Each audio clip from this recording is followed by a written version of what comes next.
So hello guys, welcome to my YouTube channel. So अभी लगभग 7:30 बजे। बाइक के टाइमर के पास मत देखना, वो little bit of malfunction है। सो स्टार्ट करते हैं आज का व्लॉग।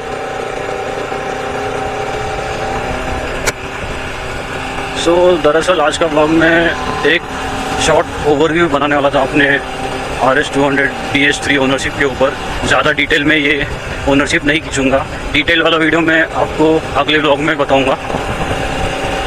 सो पहली बात, मैंने RS200 BS3 मॉडल मैंने अपने दोस्त से परचेस किया था। उसके बिहाइंड में कुछ रीज़न्स बताऊँगा जो कि मैंने सेकेंड हैंड RS200 क्यों परचेस की। So first reason is that कि मेरे दोस्त के पास दो RS200 थे, एक BS3 वाला मॉडल था और एक BS4 वाला मॉडल था। One of the main reasons जो मैंने BS3 वाला 2015 का एडिशन परचेस किया, उसका कारण ये है कि इसमें रॉ पावर बहुत ज़्यादा है, इसमें लिमिटर हिट नहीं करता है। हालांकि BS4 में भी वो चीज़ है करके, but the thing is like उसका जो BS4 मॉडल था वो नॉन ABS वाला मॉडल था, और जो मैंने परचेस किया है RS200 BS3 वाला, जो कलर रेड पर्ल है, वो सिंगल चैनल ABS के साथ आता है विद RLPD, जो कि हमारी सेफ्टी एनहेंस करता है। So that was the first and the second reason कि मैंने ये वाला RS क्यों परचेस किया 2015 BS3 वाला, नॉट BS4 वाला।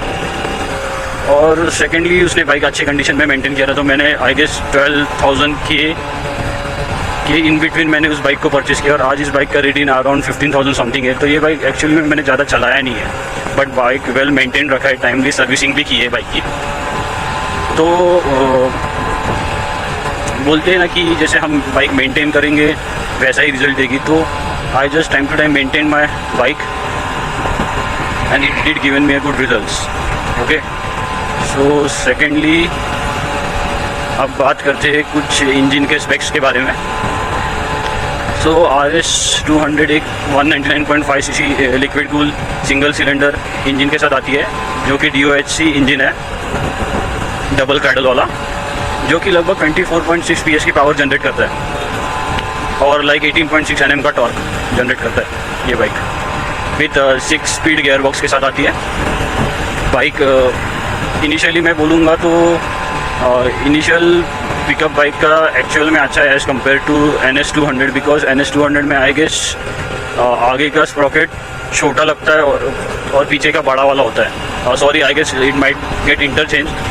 आगे का बड़ा वाला रहता है, पीछे का छोटा रहता है, जिसके कारण NS200 का टॉप स्पीड आपको ज़्यादा देखने को मिलता है, मिड रेंज और टॉप ज़्यादा देखने को मिलेगा। और इसमें शायद से लाइक इसका जो चेन स्प्रॉकेट है RS200 का, इसमें आपको लाइक आगे का जो चेन स्प्रॉकेट है वो आपको बड़ा देखने को मिलता है और पीछे वाला आपको छोटा देखने को मिलता है। तो जिसके कारण ये भी टॉप एंड इसका ज़्यादा ही है अगर मैं BS3 और BS4 का मॉडल कंपेयर करता हूँ as compare to NS200 BS6 के मॉडल से। बट जब हम RS200 की BS6 और BS6 फेज़ 2 के मॉडल की बात करते हैं, तभी बात ये आती है कि उसमें NS200 का टॉप एंड ज़्यादा है। वो मुझे नहीं पता, पर उसका परफॉर्मेंस एक्चुअल में ज़्यादा है देखा गया तो RS200 में बजाज ने लगभग 10 सालों से कोई इम्प्रूवमेंट नहीं किया है in terms of like instrumental cluster या टेक्नोलॉजी, लेटेस्ट टेक्नोलॉजीज कुछ उन्होंने दी नहीं है RS200 में। सिर्फ उन्होंने ग्राफिक्स पे वर्क किया है, RS के कलर स्कीम पे वर्क किया है। अभी की बात की जाए तो बहुत से RS200 के फ़ैन हैं जो दरअसल वेट कर रहे हैं RS200 के अपडेट के लिए, ठीक है, RS200 के अपडेट के लिए। But the thing is like कि इसका अपडेट आने रहा है, और मेरे हिसाब से अगर अपडेट आता है तो इसमें क्या क्या चेंजेस लगने वाले हैं उसकी हम बात करते हैं, ठीक है। The first thing is like इसमें USD सस्पेंशन इन्होंने देने चाहिए बजाज वालों ने। प्राइस इंक्रीज़ भी होती है तो भी चलेगा, लेकिन इसमें USD सस्पेंशन इज़ मस्ट। बाद में सेकेंडली इसमें लाइक स्लीपर क्लच भी देना चाहिए, और ट्रैक्शन कंट्रोल सिस्टम भी न्यू वेरिएंट में दिखना चाहिए, जो लेटेस्ट वाली RS जब भी आएगी तब की बात। और इसमें पिछला वाला जो टायर है 130 सेक्शन का, उसको 140 सेक्शन में तो भी एटलीस्ट करना चाहिए इन स्टॉक कंडीशन, मैं तो यही कहूँगा। और रही बात इंस्ट्रूमेंटल क्लस्टर की, I am happy with the instrumental cluster, semi digital instrumental cluster है, इसमें कोई चेंजेस किए नहीं गए, पर लाइक नॉर्मल से जो मतलब एक्चुअली जिस फीचर्स को सेंस बनता है वो तो भी फीचर्स इन्होंने देने चाहिए थे, like average fuel economy, distance to empty feature जो रहता है, बाद में गियर पोजीशन इंडिकेटर, ये फीचर्स इन्होंने लेटेस्ट इसमें डाल देने चाहिए।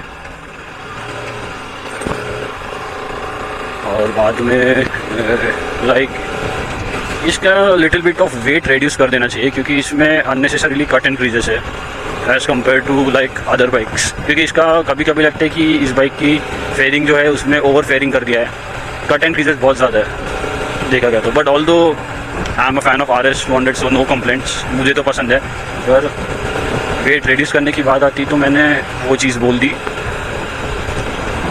लास्टली अगर इसमें इस बाइक में कोई चेंजेस चाहिए तो मैं तो यही बोलूँगा कि इसका थोड़ा बहुत ग्राउंड क्लियरेंस बढ़ा देना चाहिए इस बाइक का, क्योंकि इस बाइक का ग्राउंड क्लियरेंस सच्ची में बहुत कम है, अराउंड 155 mm का है, ठीक है।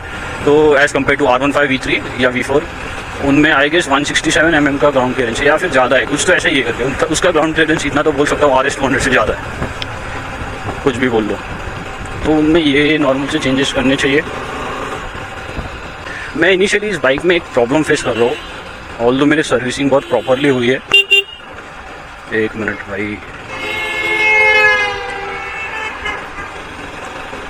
सर्विसिंग सब कुछ प्रॉपरली हुई है, पर जब भी लाइक सेकंड और थर्ड गियर में बाइक जाती है तो आई फील लाइक कि इसमें करंट लूज़ हो रहा है बाइक का, जिसमें पावर मतलब कट ऑफ हो रही है, करंट कट ऑफ हो रहा है और पावर भी लूज़ हो रही है। वो चीज़ मैंने नोट डाउन की है इसमें। तो यार किसी को आइडिया होएगा तो बता देना, क्योंकि रिसेंटली मैंने मेरी बैटरी भी चेंज की है, न्यू बैटरी डाली हुई है, न्यू बैटरी डाली हुई है मैंने।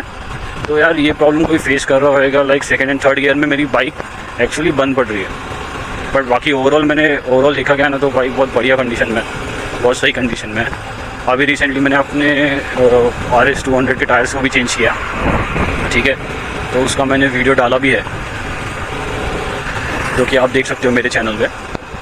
मैंने C8 के टायर्स बिठाए, आगे 180 सेक्शन का और पीछे 130 सेक्शन का, जो कि मैंने स्टॉक कंडीशन में रखे। मैंने लाइक अपसाइज नहीं की टायर्स में कुछ भी होता है, क्योंकि मैं तो वही सोच रहा था कि उससे माइलेज भी लिटिल बिट ड्रॉप हो जाएगा। तो आई डिसाइडेड कि I should stick with that only, stick with दो stock tyres only, C8 company के लगाए।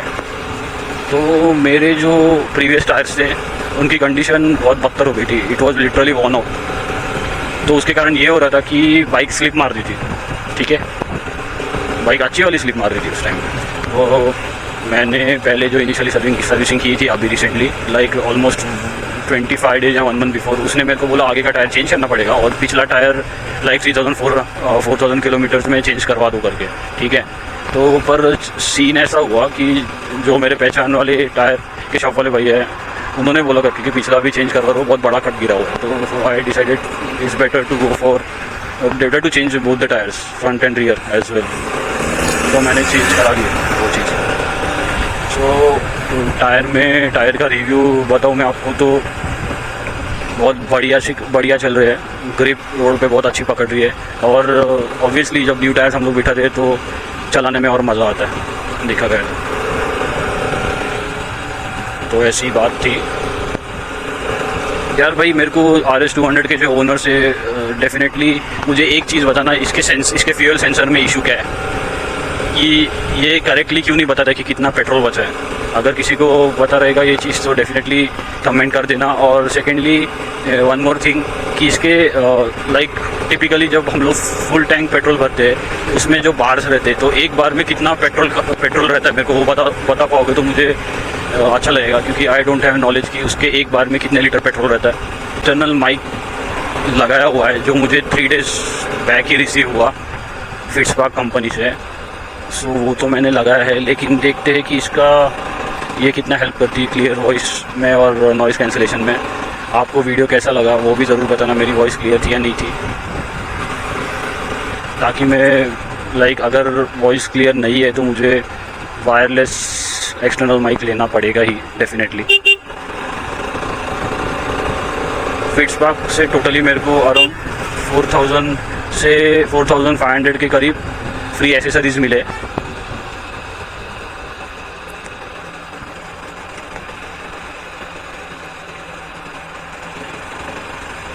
4500 के करीब फ्री एसेसरीज मिले, जो कि उसमें सिर्फ ये करना था कि लाइक हमें प्रोडक्ट जो मैंने अमेज़ॉन से परचेज़ किया था, आई गेस वो अवेलेबल अमेज़ॉन में ही है, ये वो फिट्सपार्क i15 Pro Max वाला जो प्रोडक्ट मैंने जो परचेज़ किया एक्शन कैमरा, तो उसके ऊपर हमें लाइक 5 स्टार देना है रेटिंग, और लाइक उसके साथ हमें इनवॉइस भी उनके ईमेल एड्रेस पे सेंड करना है with 5 star rating to their product. So वो हमें उस हिसाब से क्या बोलते हैं कि प्रोडक्ट फ्री में डिलीवर करेंगे, तो उसके कोई कोरियर चार्जेस भी नहीं लेंगे। जबकि मैंने जब वीडियो बनाया था कैमरा के ऊपर, वहाँ पे एक थैंक यू और इंस्ट्रक्शन कार्ड्स में मेंशन किया था कोरियर का चार्जेस लगेगा, पर on email they send me that कि इसमें कोई चार्जेस नहीं लगेगा, you just have to like review the product, give them a 5 star and just email us the details.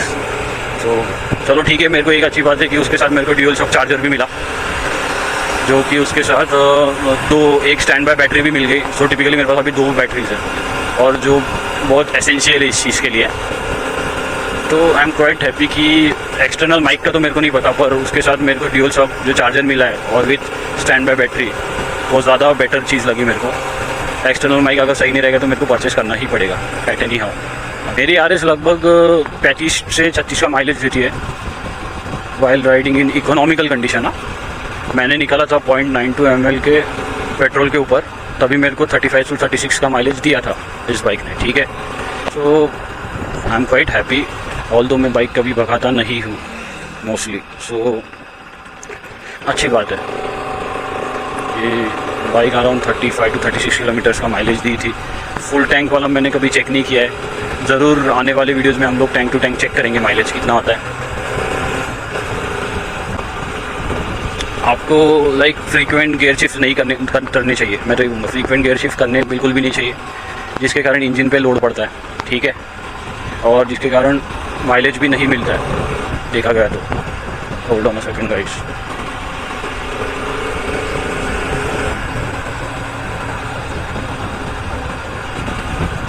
Secondly आप हार्श ड्राइविंग करोगे तो ऑब्वियसली माइलेज ड्रॉप होना ही है। आई गेस 60 to 70 के इन बिटवीन आप चलाते हो ना इसके बीच में, तो माइलेज आपका फायरिंग बहुत बढ़िया लगता मुझे। और बजाज ने इस बाइक को मतलब वो उस टाइम में निकाला था लाइक लगभग 10-11 साल पहले, तो it was actually way ahead of time, क्योंकि इसका जो इंजन है ना बहुत बढ़िया है। मीन्स आप इसको 1 month तक भी बंद करके रखोगे ना बाइक को, तो इवन एट अ फर्स्ट और वर्स्ट केस में सेकंड स्टार्ट बटन में ना वो सीधी बाइक स्टार्ट हो जाएगी। बहुत बढ़िया बाइक है। कौन सी बाइक को क्रिटिसिज्म नहीं मिलते, पॉजिटिव्स और नेगेटिव्स हर बाइक में रहते हैं। उसके ऊपर हम लोग एक डेडिकेटेड वीडियो बनाएंगे।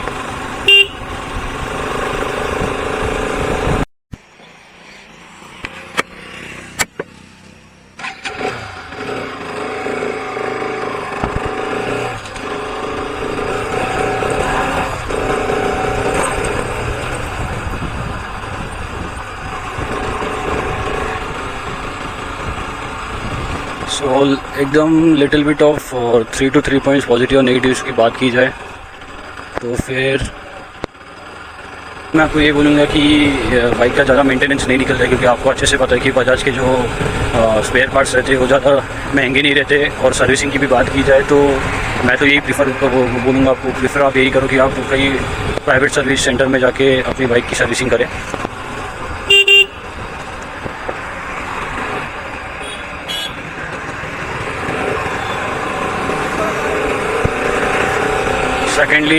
सेकेंडली तो मैं पॉजिटिव्स में आपको ये चीज़ बोलूँगा कि आपको इतनी फुल्ली फेड बाइक जो कि स्पोर्ट्स बाइक है, इसमें इंजन भी आपको अच्छा मिलता है, ज़्यादा महंगे प्राइस में भी नहीं मिलेगी ये बाइक। अराउंड अभी का जो बाइक ऑन रोड प्राइस जो चल रहा था वो आई गेस वो रहेगा 2,07,000 के आसपास, डिपेंड ऑन कि आप कौन से स्टेट में रह रहे हो।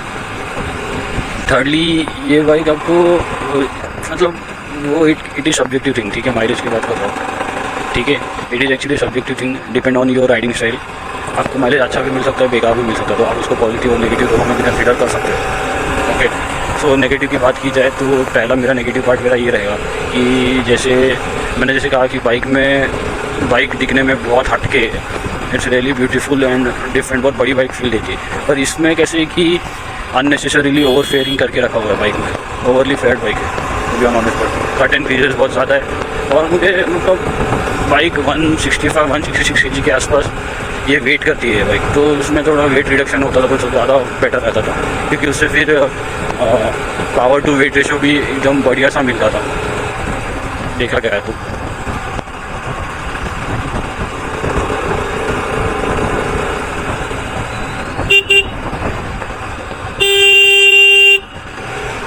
सेकंड नेगेटिव पॉइंट मैं ये बताऊंगा कि लाइक जो 5 फुट 3 इंच के नीचे वाला हाइट वाला हो, मैं तो बोलूँगा they should not prefer this bike, क्योंकि बाइक का हाइट ही आएगी, सीट हाइट 805 mm के आसपास है। एक्चुअली देखा गया तो बाइक आपकी हाइट कितनी भी हो, अगर आप एक्सपीरियंस राइडर हो तो आप आराम से चला सकते हो कौन सी भी bike, but the problem is like आप हिली एरियाज में जाओगे ना, तो तभी आपके पैर नहीं पहुँचेंगे नीचे, टो टू टो नहीं पहुँचने वाले, तभी ज़्यादा दिक्कत रहेगी। इसको मैं नेगेटिव में नहीं कंसिडर कर सकता, बट हाँ नेगेटिव पॉइंट इसमें ऐड ये कर सकता हूँ कि इसका मेरे को ग्राउंड क्लियरेंस बिल्कुल भी अच्छा नहीं लगा। हाँ फेयर मोटरसाइकिल्स का नहीं रहता, बट आप कंपेयर कर लो R15 से तो इसका बहुत कम है, जो कि बजाज ने इम्प्रूव करना चाहिए डेफिनेटली। और बाकी के नेगेटिव्स की बात करूँ तो फिर हाँ, pillion as compare to R15 pillion seat better है, इसमें आप पिलियन को राइट पे लेके जा सकते हो, ठीक है। लेकिन कैसा रहेगा कि वही कंफर्टेबिलिटी ऑल टाइम नहीं रहने वाली है, पिलियन को like half an hour to 1 hour में दिक्कत होगी, तो much better than R15 but not recommended if you are travelling with pillion.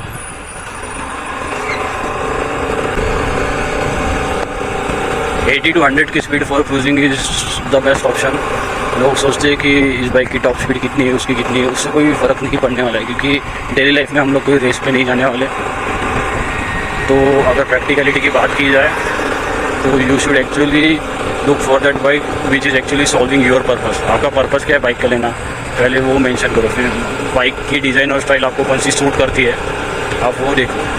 आपको अगर बेटर माइलेज वाली बाइक चाहिए तो आपको 150 सीसी सेगमेंट में जाना पड़ेगा, और ज़्यादा ही बेटर चाहिए तो 125, बट मैं तो यही बोलूँगा कि 150 से 250 सीसी का जो सेगमेंट है वो बहुत कॉम्पिटेटिव है, और आपको लाइक 150 और 200 सीसी के बाइक्स में 5-10 किलोमीटर के माइलेज का फ़र्क पड़ेगा, जो कि ज़्यादा है मानता हूँ मैं। बट वही अब ड्यूक 200 की बात करोगे और 250 की बात करोगे तो उनके माइलेज में आएगा ड्यूक 250 अच्छी देती है माइलेज अभी भी, क्योंकि 200 ड्यूक 200 32 से 35 के बीच में देती है। मैं ड्यूक 200 ओन करता था, बट मैंने वो दोस्त को बेच दी। नो रीजन्स, ऐसा कोई पर्टिकुलर रीजन्स नहीं था एक्चुअली। मैं कैसे कि मैं उस टाइम पे ज़्यादा यूज़ नहीं कर रहा था बाइक, तो आई सो ये एक नॉर्मल सा ओवरव्यू था, like overview and little bit of ownership review, positives and negatives थोड़े अमाउंट में। तो आप डेफिनेटली बताना कि आपको कैसा लगा मेरा ये व्लॉग, क्योंकि इसमें मैंने माइक अटैच किया है, इसमें आवाज़ कैसी आ रही मेरी वो ज़रूर कमेंट करके बताना। ये मेरे बाइक का पूरा लुक है, साइड से भी देख लो।